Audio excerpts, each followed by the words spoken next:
Ahmedabad municipal કોર્પોરેશનના transport વિભાગે હવે એએમટીએસ બસોનું દિવસે દિવસે સંચાલન કરવું મોંઘું પડી રહ્યું છે। દૈનિક 80 થી 90 લાખ રૂપિયાનું નુકસાન કરતા ટ્રાન્સપોર્ટ વિભાગે ખોટ ભરપાઈ કરવા માટે હવે 2 બસોને વેચવાની શરૂઆત કરી છે।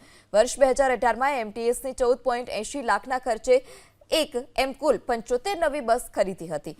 11 કરોડ રૂપિયાના ખર્ચે આ બસોની ખરીદી કરાઈ હતી, પરંતુ દૈનિક ખોટ વધી જતા આખરે એએમસીના ટ્રાન્સપોર્ટ વિભાગે 75 પૈકીની 65 બસ 1 કરોડ રૂપિયામાં ભંગારમાં વેચી નાખી। છેલ્લા 5 વર્ષમાં એએમટીએસનો ટ્રાન્સપોર્ટ વિભાગ દૈનિક ખોટ વધતી જાય છે।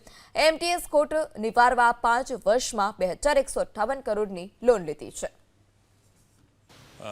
પૂર્વ મુખ્યમંત્રી શ્રી આનંદીબેન પટેલજીના બજેટમાં 16-17માં એક ચેસીસ માટેની આપવામાં આવી હતી એમના બજેટમાંથી, અને એને પછી ઓપરેટરોને 5 વર્ષ માટે ચલાવવા માટે આપવામાં આવી હતી, ચેસીસ બાંધી, અને એના 6 વર્ષ પૂર્ણ થયા એ વખતને આમ શરતો એવી હોય છે કે આ તો 6 વર્ષ ગાડી ચલાવી અથવા તો એના 5 લાખ કિલોમીટર સુધીનું, એમાં 6 વર્ષ પૂર્ણ થયા હતા। અને સરકારની ગાઈડલાઈન હતી કે ટ્રાન્સપોર્ટના અંદર કોઈ બી જગ્યાએ ડીઝલ વ્હીકલોનો ઉપયોગ કરવો નહીં।